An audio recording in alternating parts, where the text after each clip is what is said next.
special partnership with and brought to you by our friends at FLYN. Today on Soulfront, where we explore personal, social, and workforce transformation, we have Ayelet Baron. Ayelet is a futurist and strategist dedicated to the evolution of next generation leaders. She's had a successful career working as an innovation executive and is now a keynote speaker and published author of 2 books. Her first book, Our Journey to Corporate Sanity, shares the story of progressive 21st business pioneers who are trying to help create a beautiful, humane world while still making a profit. Her second and most recent book, The Bucketlist, is truly about self-reflection and charting your own path. Today, we discuss her two books and dig into the topic of discovering yourself. So without further ado, let's get into the show. Welcome to the show. Thanks so much for joining us today. It's great to have you with us. Just a quick introduction. You are a futurist, a strategist dedicated to the evolution of next generation leaders. You've had a successful career working as an innovation executive and are currently a keynote speaker and a published author of 2 books. Your first book, Our Journey to Corporate Sanity, shares the story of progressive 21st century business pioneers who are trying to help create a beautiful, humane world while still making a profit. Your second and most recent book, with the more provocative title, The Bucketlist, is truly about self-reflection and charting your own path. And today we're going to discuss the 2 books, and we're going to dig into this topic of discovering yourself. Ayelet, thank you so much for being a part of the show. Well, thank you for creating the show. We need people like you in the world who give us a voice, and I'm super excited to have this conversation with you. Oh, we're going to have fun. In your first book, Our Journey to Corporate Sanity, you tell your personal story of letting go of your corporate identity. And I think you had this realization that things need to change after 2 experiences. Like, one was becoming a top 100 frequent flyer for a major airline. And the second was visiting the Amazon rainforest. Now, I know they're 2 completely distinct stories, but can you talk about those stories a bit? Sure, and they are pretty, they're pretty transformational. So in my corporate career, I was a successful tech executive in the Silicon Valley. And I really was always brought up that work is really important and that we needed to define ourselves by what we did for a living. And I kept, moving up the corporate ladder. And at some point, I managed to get a global role in the company, which was incredible because I got to work in over 100 countries around the world and really learn the different cultures. And as part of that, I was flying out of San Francisco quite a bit, even though we were a technology company, which was pretty funny, but that's another question. And I got this invitation from the airline that I frequented to come to this event at the Asian Science Museum in San Francisco, and I was actually in town. So I decided to go, and I brought a friend. And when I walked in, it was kind of funny because they wanted to take my picture. And I was like, why am I here? What is this all about? I don't understand. Like, usually don't treat me well. And they're like, oh, no. Just go upstairs. There's like hors d'oeuvres and you could walk through the museum. And so we took the escalator up and went and grabbed a glass of wine and some hors d'oeuvres. And people kept coming up to me and I'm like, why am I here? Why am I here?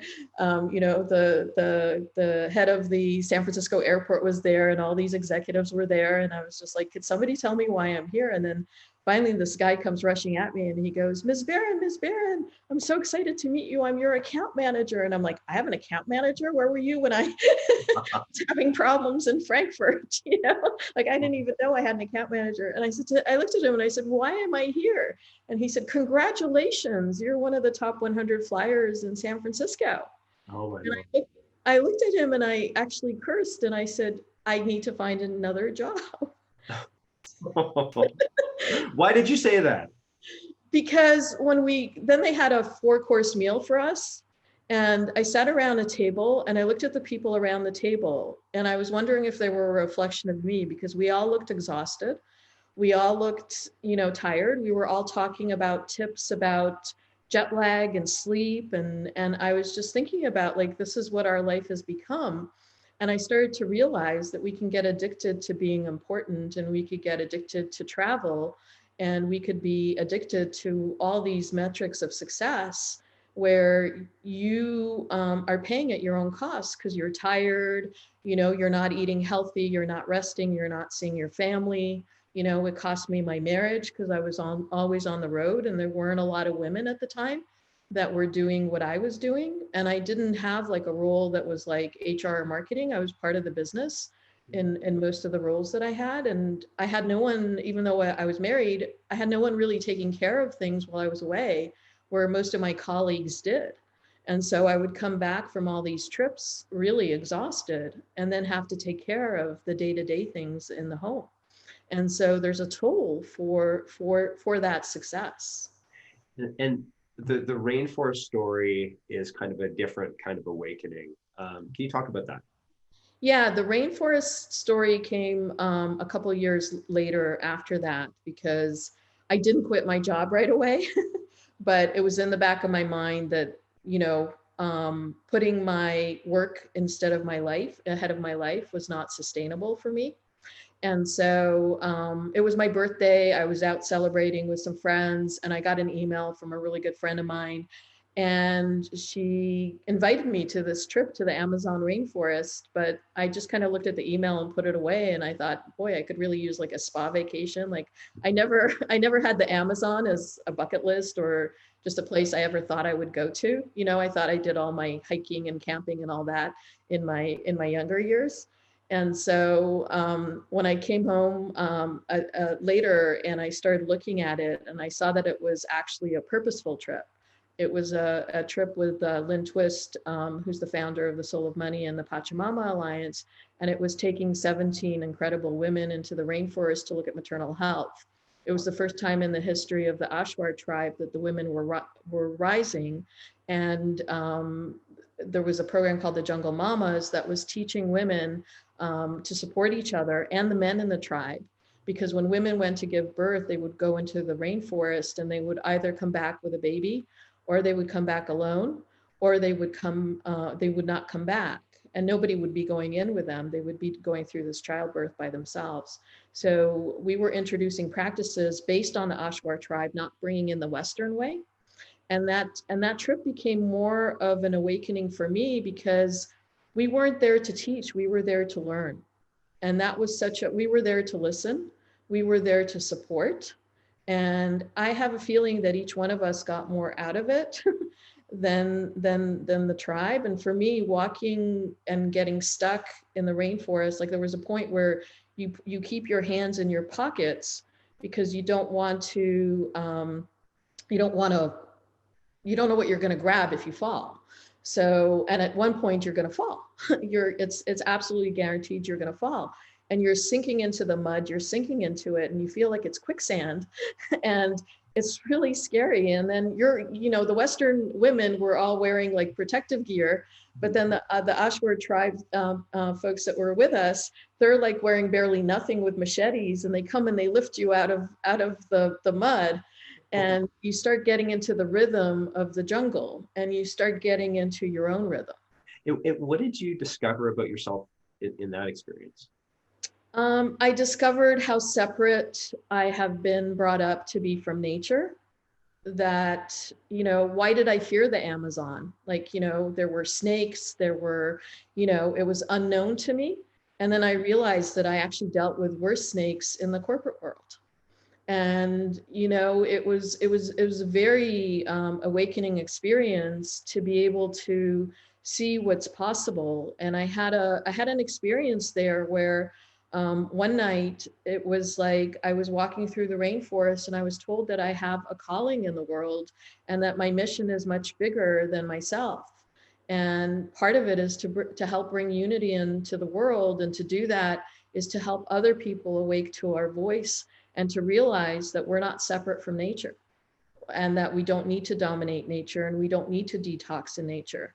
That once we realize that we are a holistic being, and we get ourselves grounded before we try to save or fix or make anyone better, we have to really heal ourselves. And so it was a great opportunity to really look at my fears, at my worries, at my doubts, at my conditioning, and understand it. Because some people, like when you tell them, I went to the Amazon rainforest, although it's becoming really trendy right now, but at the time it wasn't, they would be like, wow, you know, and then you kind of question, why is it so surprising to people? Because if you say I went to Las Vegas, they would not respond in the same way. So it was very much a great opportunity to go deep inside myself. Now, in your book, you suggest to your readers that they ask themselves, like, what are the top opportunities to regain my sanity? And during that period in your life when you're kind of rethinking things, when things seemed overwhelming, um, after that, how did you go about regaining your own sanity? Well, it's interesting. I mean, for some people, it comes easily. For me, it came after I was on this very important business trip, and I was trying to save the company money, and I broke actually corporate policy by putting the company's um, growth before my own health. And it's still hard for me to talk about it because it's kind of a hard realization to think that I put myself at risk for the sake of the company, which was quite insane. And everything, when I got to the airport in that morning when I was making a very important business trip, fell apart. And when we were halfway to my first flight, because I was saving the company money, I wasn't even flying direct, our plane had to turn around and crash land back in San Francisco. And even when I got off the plane, my phone rang, and it was the airline telling me I had missed my connecting flight. And I tried to really book my flight back because I was so important. I was giving a talk to 2,000 people. I had customer meetings, and I thought, I got to get there. What am I going to do? I'm not going to get there. I never thought about myself. And then when they told me that the only seat they have available for me is the last seat on the row next to the toilet, and I would literally get in 24 hours after I got to the airport, I literally went home, and I didn't realize that I actually had a medical injury from the crash landing. And so I started to sit at home. Nobody accepted the fact that I was injured. And I kept working like mad, even though the doctors told me to stop. And they said, if you don't stop, you're not going to be here. And so for me, it took a really big external sign to see the insanity of it all. And then when I started sitting and I realized I can't go back to this life. And I wrote the Journey to Corporate Sanity because I don't want people to quit their corporate jobs. I want us to create a more humane work environment where people matter. And I don't want other people to think that because there's some people that aren't wired to be entrepreneurs.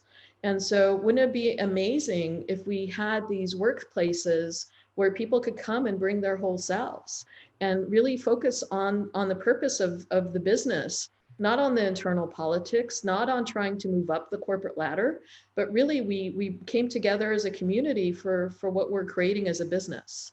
And so it was a really big awakening for me, but I don't recommend it to anyone else.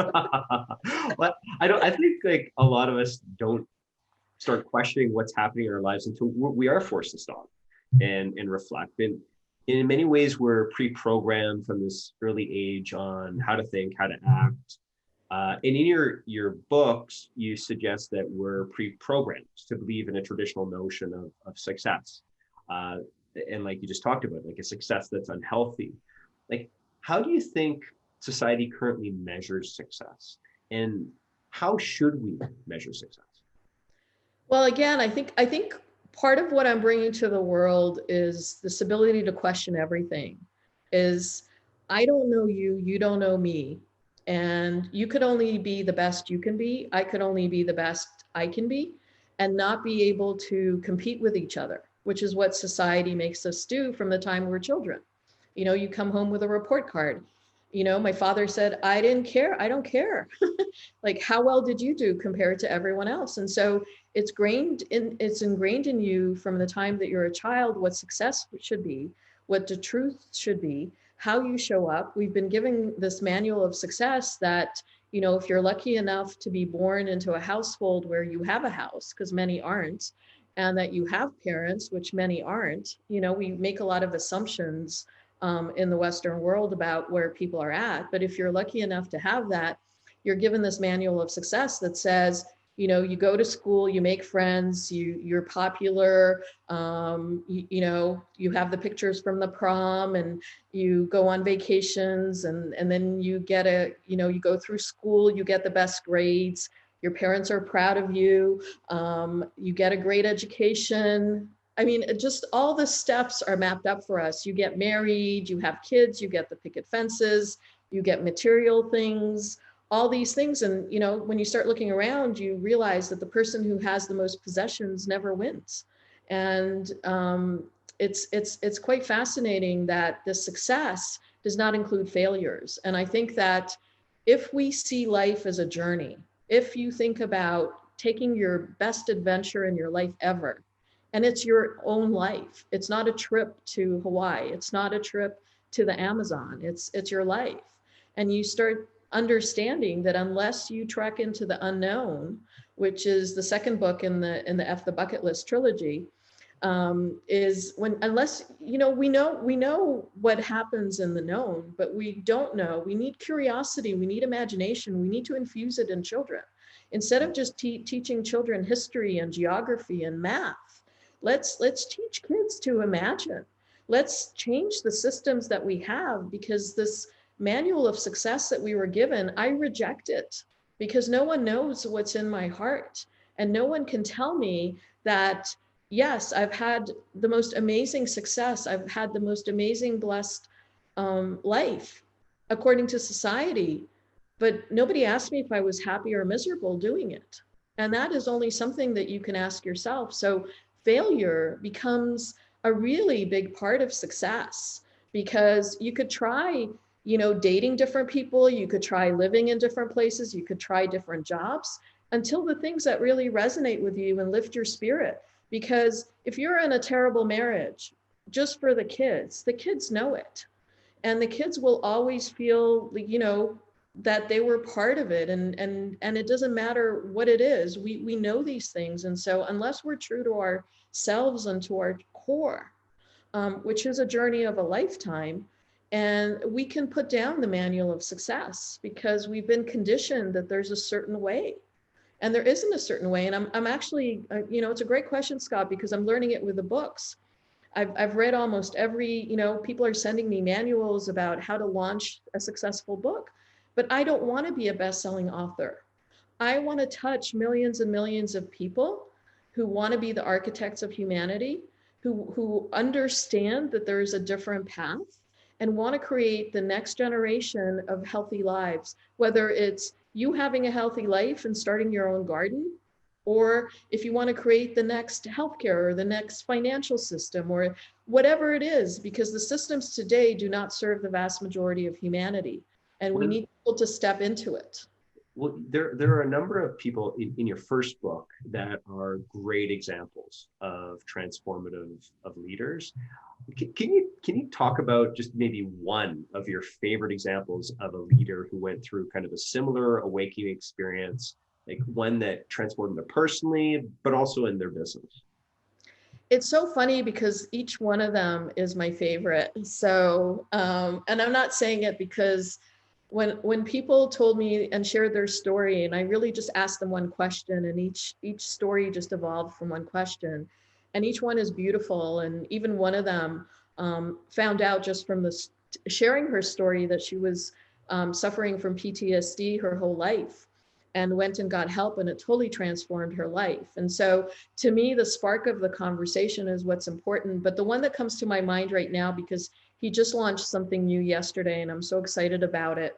So Michael Strong is an amazing human being, and just like the rest of the people in the book, is a pioneer in the world in bringing in, he's bringing in the next level of education. And he started on the traditional track of wanting to become a teacher. And he's very heavily involved in Socratic teaching and also in sustainability.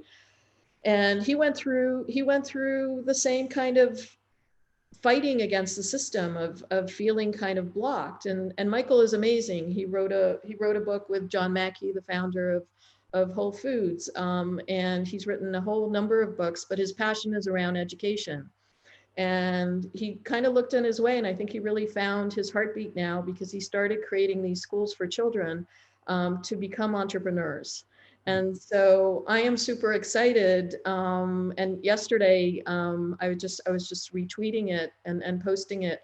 He's starting to look at kids starting at the age of 10 to do more of this teaching online. He started schools. I think his first school was in Austin, and then he brought it to San Francisco and New York and other centers. But now with COVID-19, he's providing this service to humanity through the school, through really looking at, and I don't like this term alternative education or alternative or alternative healthcare, because what we created is we have natural ways of teaching that now we're calling them alternative. We have natural food that we're calling organic.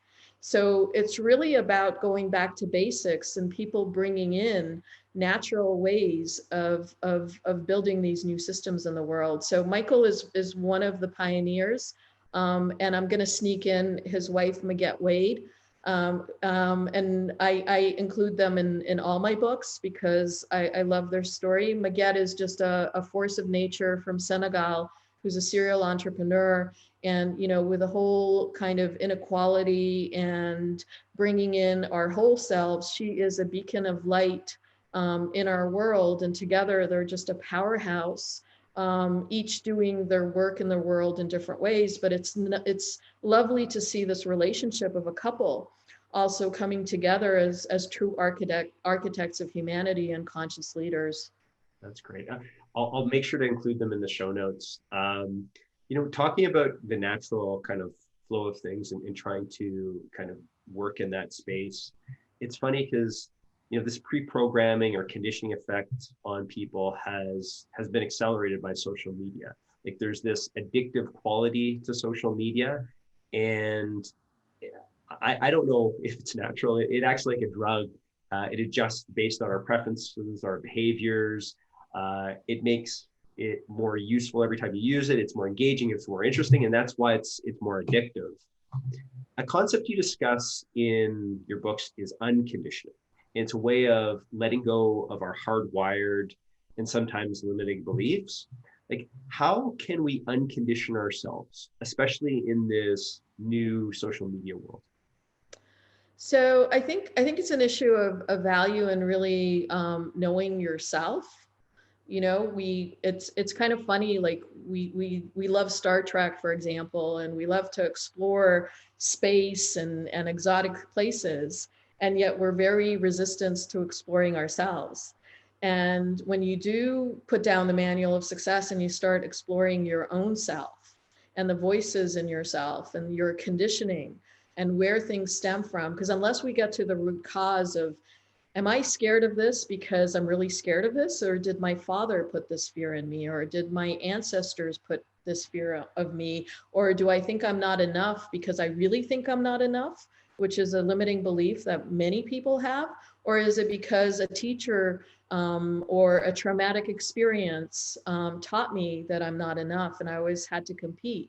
And so until we get to the root cause of what's causing us those limiting beliefs, and what I've done really openly and vulnerably is share some of my limiting beliefs in the book in a way to help people understand what is your limiting beliefs, because I don't know you. Again, you have to question yourself. There's not like a 5-step manual for success. That's a hoax, actually, because you have to write your own manual. You only know what foods you react to, and you don't. I can't tell you what to eat and what not to eat because I don't know your body.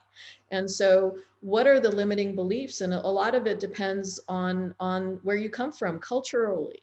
I did a interview with somebody in India, and they said to me, well, what you're saying doesn't apply in India.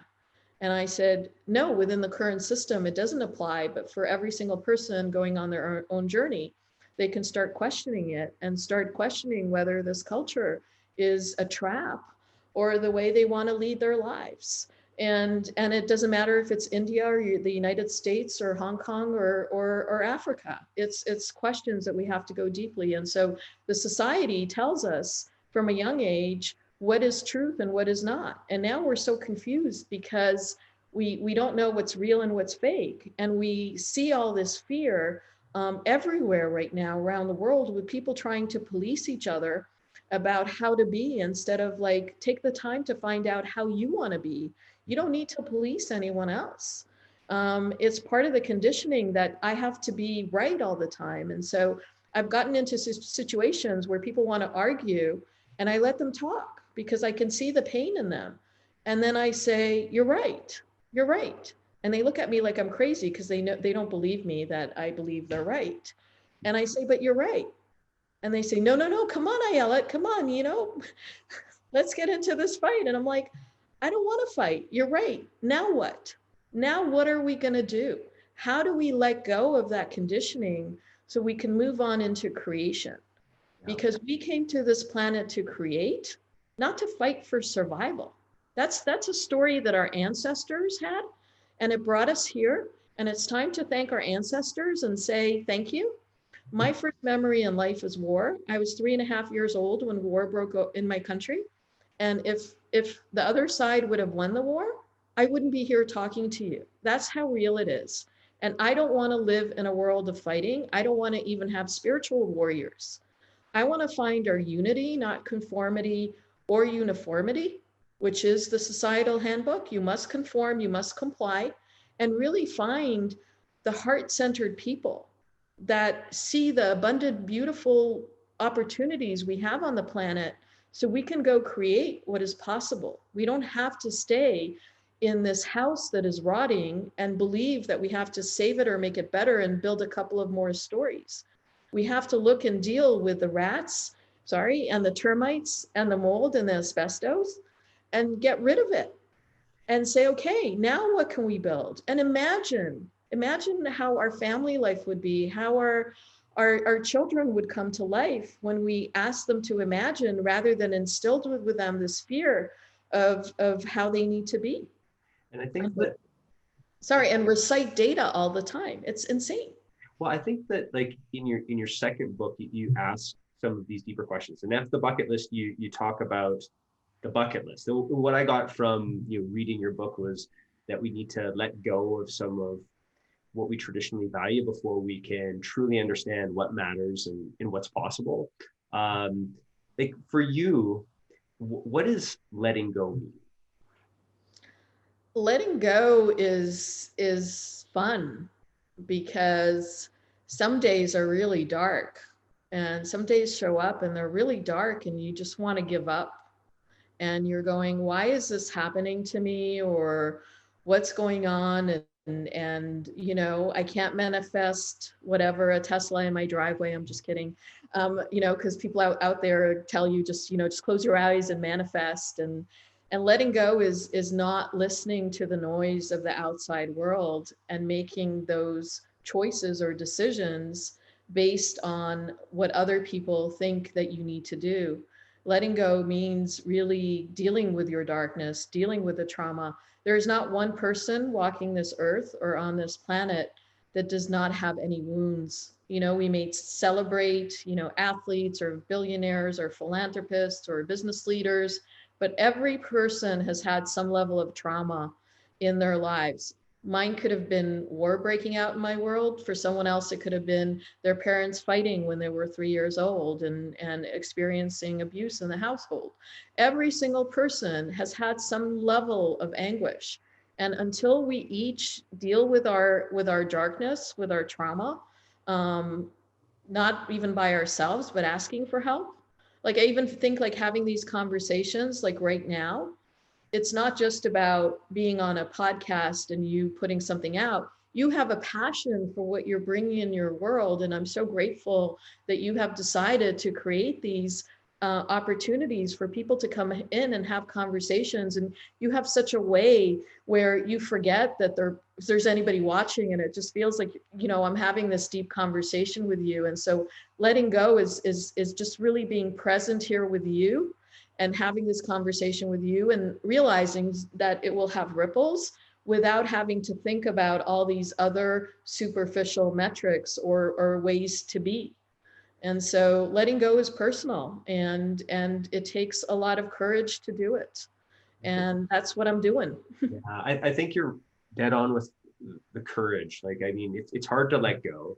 And it's because a lot of us hold this scarcity mindset, like a fear that we might be losing something, and needing to hold on to things. One of your most liberating ideas is adopting this abundance mindset. Like, I really like that. I've read a number of ways to go from scarcity to abundance. Like, a few of them include focus on what you have, surround yourself with people who have this abundance mindset, create win-wins, incorporate gratitude into your daily practice, training your mind to recognize, possibilities.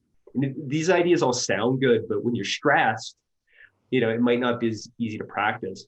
Like, what do you suggest for trying to adopt an abundance mindset? Well, I think first you have to deal with your scarcity mindset and understand the root cause of where it's coming from. And in the second book in the trilogy, I have an expedition about what's your enough, and understanding, what's your enough when it comes to everything in your life, and including what you see as possible. And it's really important that we create leaders who have a mindset of an abundance. And to me, it's the opportunity, the possibilities. And so we're really geared to solving problems. We say, here's something that's going on in our life, and people jump in and try to give us solutions. The UN SDG roles talk about solving humanity's biggest problems. That's a scarcity mindset. We need to be talking about addressing humanity's biggest opportunities, because that's where we get into abundance. Abundance is about the possibilities. It's about looking at things and knowing that you're going to fail because you're going to succeed. So I had an abundance mindset. I moved to a very remote area. I left San Francisco when I published my first book, and I was hoping I was going to create this beautiful leadership academy in the middle of nature for conscious leaders. I took a bet on some partners, and it failed unbelievably miserably. And I had abundant opportunity to make it happen, but the universe intervened. And I'm so glad it failed, because these weren't the people that I was supposed to be betting on for my life. And also, if I had a conscious leadership institute in a beautiful place in nature and during a pandemic, nobody would show up. So I'm grateful to the universe for the abundant opportunities to fail. And I think a lot of it is looking at where you are. And I have some resources as well that are available for people to look at, both professionally and personally, at that mindset of moving from a problem solver to an opportunity creator, and understanding that when you are not separate from nature, there's abundance. I mean, have you ever planted a vegetable garden in healthy soil and seen how many tomatoes that come out? And how many carrots you have? And if you have only a family of 4 people, it's abundant, it's a lot. And so on this life, it's not about getting up every morning, looking in the mirror and doing a mantra. It's about moving into your heart and trusting your heart, your intuition, which is something that is slapped out of us as children, to really be in our heart and to say, what's abundant in my life? Where can I go? And I think a lot of people fail because we get addicted to busyness. You talked about social media before. We don't have social media. We have advertising platforms that bring us together. We have an internet, which is an amazing technology where we can connect with people around the world. The only open platform that we have today is Twitter.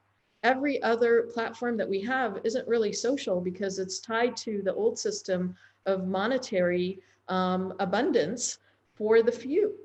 And so we have an opportunity. I am personally on a call to action and looking, because I'm looking to build a platform after I finish the 3rd book in the trilogy and putting out, for people to connect with each other, because we don't know how to find each other. And it's abundantly available, but the tools don't work against me finding the people that want to create the things that I want to create in the world. And so if we had more people with abundant mindsets, not looking at a manual for somebody to tell you what's abundant, it's about you doing an inventory and saying, what's abundant in my life? It's when we think about kind of first steps on abundance, or trying to basically reevaluate our own lives and F the bucket list. Like, what would you say to people? Like, what are first steps? Is it different for everyone? It's personal. I mean, I think for me, I try not to be preachy in the book, and there's no category for the book because it's not a memoir, it's not a self-help book, it's not a spiritual book, and yet it is, because I've had to put pieces of myself out there. And this wise elder we had, called Plato, because everything is here to be discovered, there's nothing new under the sun, told us that the key is to begin. So only you know where you can begin. I can't tell you. And I think the main thing is to question everything and not to be scared when you find the results, because there's a whole spiritual movement right now that is big business, that is telling you, somebody's holding your hand while you go through, not just your hand, but also your wallet while you're going through the dark night of the soul. It's become a big business. And so people are really confused. And I was confused, which is why I wrote these books, because I wish somebody was there to help me. I wish there was a book that was there when I started to question everything. So my advice is look at what resonates for you. You're going to go down a number of rabbit holes until you find what resonates for you. And then you really understand your calling, because you came to this planet to do something really powerful. We have been conditioned to not be powerful, to give our power away. Someone else is going to save us. Someone else is going to make us better. Why is it that when a philanthropist gives money, we all celebrate the fact that they gave like 0.000% of their wealth to some cause, and yet women don't have a safe place to give birth? Not everybody has food. 1 in 5 children go to bed hungry, and it's probably higher now. So we have to step into our power and question everything and say, what's my role? Is my role just to be a decent human being? And that's enough. Is my role to raise wonderful children? Is my role to have a healthy life and take care of elderly parents? What's my role? And it's all viable. It's all honorable. It's not just being like the best athlete or the best business leader and winning awards. It's just being a decent human being. And it's to me, it's kind of sad that there's a whole business now about teaching people how to be human, how to be vulnerable, how to be all these things, how to find abundance. I really want each of us to step into our power and find our beautiful voice and just be, without all this bullshit. Sorry, I swore. Well, that's fine. I've really enjoyed our conversation. Like, to end, like, I just like to ask a question, because this last question, and that is, for organizational leaders, like, what key messages should they take away from your books? You have a wonderful opportunity. You were born to be a leader in this time. But what I ask for you is to be a conscious leader, is to bring in practices into business that are more humane, to really care about people. Because at the end of the day, and I was a sales leader, strategist for a long time. And when I went into Canada on the executive team, I'll just give you a real life example of something that we did. I went out and talked to over 100 people across the business at all levels of the business to really find out, because I came in from a different region. And so I didn't really know that region at the time. And I went to have conversations with people and talk to people at all levels and learned so much, and brought that to the executive team. And one thing that I learned is that we were a successful tech company. And in regions in Canada, we really advise people, don't buy the flashiest cart, because those people are the people that are buying our products. And so we want you to really integrate into the community, because you may be coaching their kids in softball or hockey, or, let's be Canadian, it's probably hockey. You're coaching their kids, and you need a sense of community. So start thinking about why you're in business, and then your customers, your employees, your partners, your communities. corporate social responsibility is your responsibility. It's not a department. Inclusion and diversity is your responsibility. It's not a department. And most importantly, communication should never be delegated to another force. Don't delegate your communication. Find how to be vulnerable and transparent and create dialogue and conversations, and your business will soar. We haven't touched what's possible yet. And this is the work that I'm bringing into the world right now around collaboration and co-creation. And as a conscious 21st century leader, your opportunity, especially with technology, which we have so much amazing technology right now, when you integrate that into your business will soar. And so take a step back, question everything, and really think about why you're in business and why you want to be a leader and how you can be a conscious leader, really bringing in the future of work. Wonderful. Ayelet, thank you so much for your time today. I really appreciate the conversation. It was great. Thank you. I love what you're bringing into the world, and keep going. We really need you. Thank you for your support. Please remember to click subscribe so we can bring you more remarkable interviews with extraordinary leaders.